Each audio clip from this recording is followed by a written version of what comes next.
This video is specifically for those guys who have their study permits with them, who have their visa with them, everything. They were ready to go, and then the lockdown or like the suspension of flights happened. So this video is for those guys.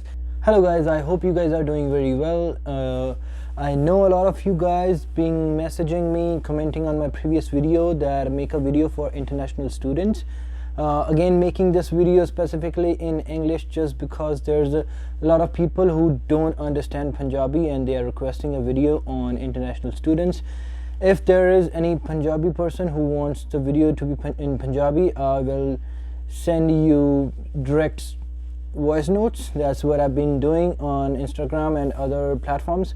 I've been helping people with voice notes. It's just easier to inform someone with that rather than typing all the text.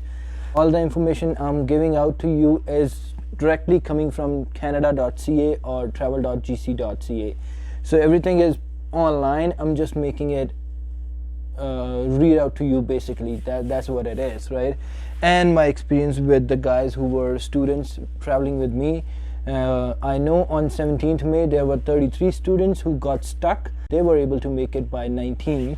So what's the deal right now is that Canada has suspended flights for another 30 days. So the next date is 21st or 22nd of June. Let me double check. It is 21st of June, yeah. So anyone who wants to come before that, you have to choose a third country. You have to come via a third country, obtain an RT-PCR test from the third country, and then you can proceed your journey further towards Canada. Right now there are two options for Ethiopia. There's a direct flight from Ethiopia to Toronto via Dublin, and there's another flight from Ethiopia to Frankfurt to Vancouver. From multiple sources, I got the news that if you got tested in Ethiopia and you reach to Canada within 72 hours, your report from Ethiopia would be considered. You don't have to get tested in Germany, Frankfurt. So another thing is, if you have an immediate family in Canada and you are a student and you have a PR or citizen family, immediate family, then you can just come for reunion with the family. That's one thing. Another one is you need to have a valid study permit. You need to have a letter of introduction which shows that you are approved for a study permit, right? For more information on that, you can always contact BSO, border security officers. Now, very important thing is that your college need to be a DLI, designating learning institute. For that, we'll put a link in the description. You can go there, select the province or state you are going to, and then your college name. If it comes there, then you don't need any authorization letter from CIC, IRCC or your college. But if you don't see your college name there, then you have to email IRCC and get a letter from them. They also need GIC for the fresh students, so you have proof of funds. Even for returning students, it's good to have some sort of income shown or some kind of funds shown that this is your survival money for the rest of your study time. You need to have a valid medical. This is specifically for fresh comers, like the first time comers. I don't believe so. You need a valid medical for returning students, because you only need it once and now you are kind of in Canada, so you have your Canadian health card and stuff which will be valid. Now check with DLI, your designated learning institute, if you need any other requirement for specific college only. So that is one condition there.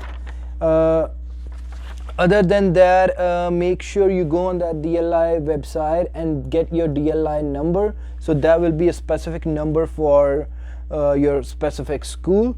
Now, other than that, mandatory quarantine is required when you arrive in Canada. You have to go through arrival COVID test. You have to stay in a hotel for 3 days. You need to have a confirmation of your hotel.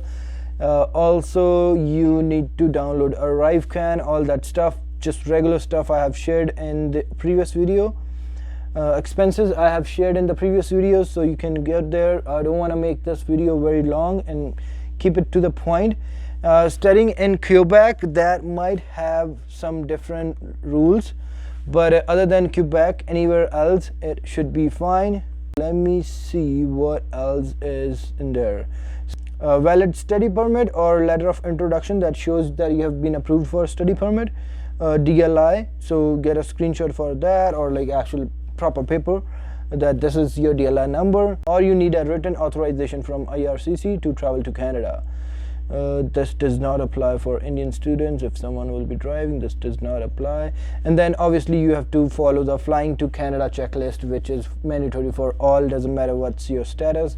You have to download ArriveCan. I'm kind of repeating myself, but I'm just looking at the checklist. Right. Okay, when you arrive in Canada, the border security officers will make your final decision that if you are eligible.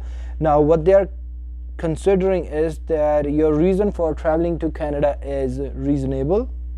So you need to have a reason to travel to Canada. You need to tell them this is your course, this is your study, you need to be here, or you have an internship coming up, you have a co-op coming up, you have a work permit coming up, or you have like a essential work, or if you are like studying in healthcare. So whatever your case is, you need to discuss that with the BSO, border security officers. Now you gotta make sure that you comply with mandatory COVID-19 requirements. You gotta your ability to comply with your approved DLI, yeah, so include a 14-day quarantine plan, proof that you have enough money to support your family, whether you have completed an immigration medical exam if required and the results are still valid. So if required basically means if you are coming to Canada for the first time, then it is required and you need to have it valid. So yeah, you should give yourself enough time to come to Canada and quarantine and then go back to school, so that should be considered. Now it says, but it's a tricky way of saying, if you're studying in Canada and leave the country, you won't be able to return to Canada if you don't comply with mandatory COVID-19 requirements. That means you won't be able to come to Canada if you do not follow the COVID-19 mandatory quarantine and all other, like, you know, mask in public, that kind of scenarios, if you have to comply on that. So that's pretty simple. I'm pretty sure you guys will follow that. Immediate family, if someone is traveling with you, your immediate family, so you have to be accepted in Canada and then only your immediate family can come to you Canada, and you don't need a written authorization from IRCC. Okay, now if you need to apply for work permit, then it says over here that if you should have applied it before, if you have applied it before 15th May 2021, then you will probably get it by August 6th. So this is a whole different topic that people who were trying to get in fall 2021 semester, it's for those guys. This video is specifically for those guys who have their study permits with them, who have their visa with them, everything. They were ready to go, and then the lockdown or like the suspension of flights happened. So this video is for those guys. If you are still applying, you haven't got your biometrics, you haven't got your visa stamped, in all those scenarios, most likely you can't come to Canada right now until VFS is open and, like, you know, biometrics is happening, all that stuff. Now this is for those guys who want to stay in Canada for longer. If your study permit is going to expire soon, if you are a student, you have three options. Either you can extend your study permit by continuing your study, so taking another year or 2 years depending on your education background, you can take another year and extend your study permit. Or if you are eligible for PGWP, post graduation work permit, you can apply that.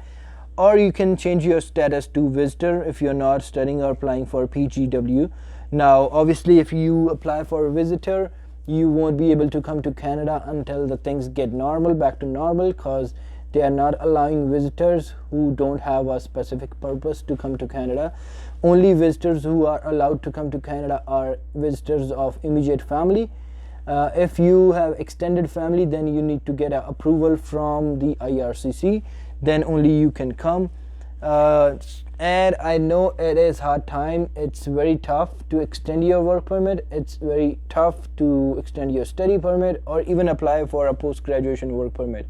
So if you can come before that, it is the best chance. Now also, if your study permit has expired before you are able to enter Canada, then there is something called restore your status. You can do that. So there's a whole bunch of options on that. We'll see, depending on specific case, it could be the scenario.